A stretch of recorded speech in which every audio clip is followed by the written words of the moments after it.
Good morning once again बेटे, you are welcome. और question number 60 और 61 पढ़ लिए होंगे। 60 का डायग्राम देखो मैंने बना दिया है, दिखा है आप लोगों को, इस तरह से है। तो देखो बेटा, तुम्हें m और n के बीच में रेजिस्टेंस पता करना है। तरीका बड़ा आसान है। पहले ये अंदर वाला ये ट्राइंगल है ना, पहले इतने पर विचार कर रहे हैं, यानी B से C तक खाली देख रहे हैं, इस वाले से, नीचे वाले को भी नहीं देख रहा हूँ। तो बताओ जरा, B से C तक जाने के कितने रास्ते दिख रहे हैं? दो रास्ते हैं। एक तो ये रास्ता है 1 और 1 यानी 2 ओम का रास्ता, एक ये रास्ता है ओनली 1 ओम का रास्ता।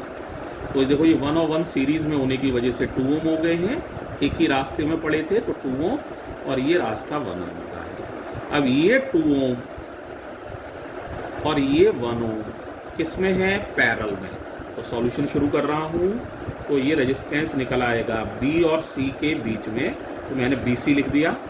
R1 R2, R1 की वैल्यू 2 ओम है, R2 की वैल्यू 1 ओम है, अपॉन R1 प्लस R2, तो 2/3 ओम निकल आएगा, यानी 0.67 ओम। अब B से C तक का रास्ता कितने का है? 0.67। अब देखो रास्ते में क्या रह गया, अब दिमाग से सोचो। ये रह गया 1 ओम। B से C तक सब कुछ हो गया है, सब कुछ, ये सब का कितना मतलब है? 0.67 ओम, और ये 1 ओम। तो देखो ये एक ही रास्ते में पड़ रहे हैं, 1 ओम, 0.67 ओम, 1 ओम। फिर देखो 1 ओम, 0.67 ओम, 1 ओम। तो तीनों किस में मानोगे? सीरीज में। तो आंसर आ जाएगा 1 ओम, 0.67 ओम और 1। इजीली ऐड कर लोगे, 2.67। ये आ गया M और N के बीच का रेजिस्टेंस, M से N तक जाने का रेजिस्टेंस, तो 2.67। Very easy Indeed. बिल्कुल इसी तरह का ही सवाल है 61। वैसे तो आपको खुद भी ट्राई करना चाहिए, लेकिन मैं थोड़ी सी हिंट दे देता हूँ। सवाल पढ़ लिया है, देखो जरा, मैं बोर्ड बना दिया है मैंने ये कॉपी पर, देखो जरा केयरफुली, दिखा होगा। देखो बच्चों, इसमें ना एक साइड 20 सेंटीमीटर है, ये दूसरी साइड भी 20 सेंटीमीटर है, और ये मिडिल साइड 10 सेंटीमीटर है। तो उसमें ये कहा गया ये एंगल 60 डिग्री है, ये दोनों साइड बराबर हैं, तो ये एंगल भी बराबर बराबर होंगे। तो इस तरह समझ सकते हो, इसको x मानोगे तो इसे भी x मानोगे, तो 60 + x बराबर 180 लिखोगे, तो आसानी से समझ सकते हो कि x की वैल्यू 60 डिग्री आ जाएगी। यानी बहुत शॉर्ट में समझना चाहो तो ये 60 डिग्री है, ये भी 60 डिग्री, ये भी 60 डिग्री। तो सोचो ये कौन सा ट्राइंगल हो जाएगा?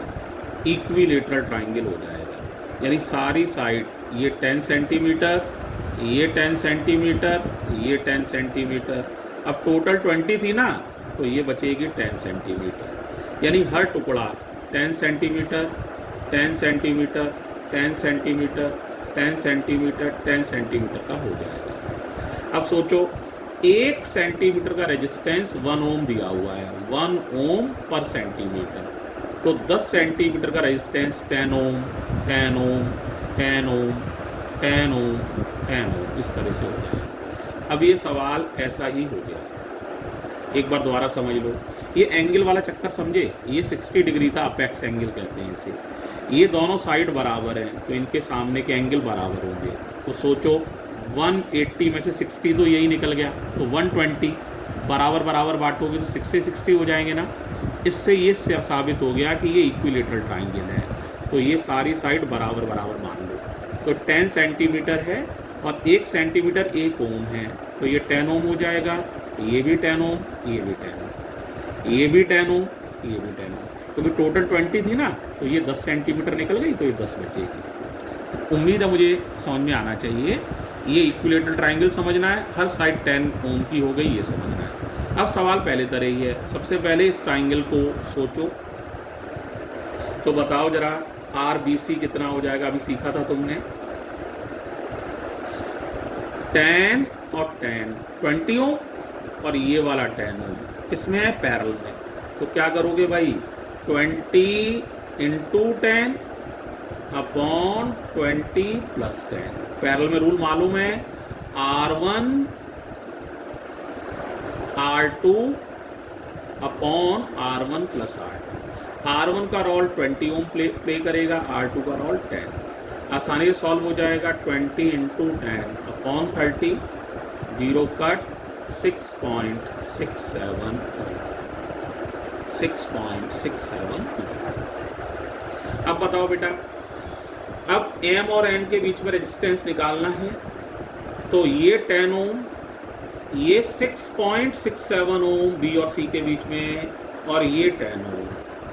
फिर देखो ये 10 ohm, 6.67 ohm and 10 ohm are in series, तो आंसर हो जाएगा 10 plus 6.67 plus 10 equals to 26.67। It will be the resultant answer.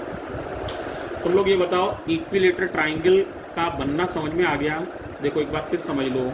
देखो इन्होंने ये दिया था एंगल बेटा 60 डिग्री, और ये दिया हुआ है ये साइड बराबर होती हैं, तो इनके सामने के एंगल भी बराबर होंगे।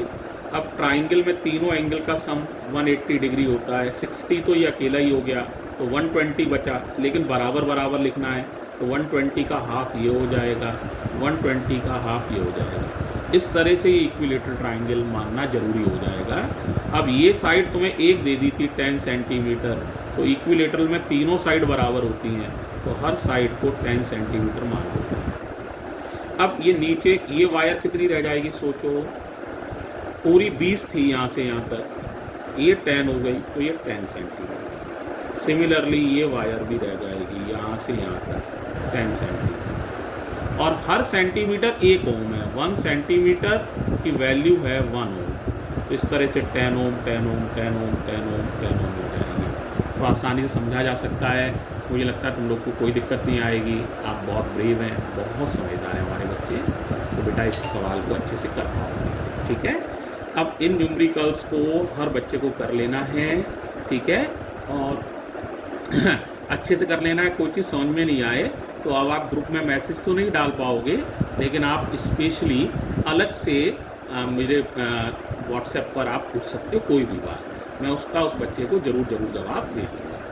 थैंक यू बच्चों, have a nice day, thank you so much. और बेटे अपने माँ बाप को, अपने पेरेंट्स को, माता जी और पिताजी को मेरी तरफ से ज़रूर नमस्ते कहना, क्योंकि वो लोग जो हैं आप लोगों की सारी देखभाल करते हैं। उनको बहुत आदर और सम्मान दो बेटा। सबसे ज़्यादा आदरणीय माता पिता ही होते हैं। उम्मीद है आप उन्हें बहुत सारा सम्मान देंगे। ठीक है, क्योंकि आप लोग बहुत ही अच्छे हैं। Thank you so much.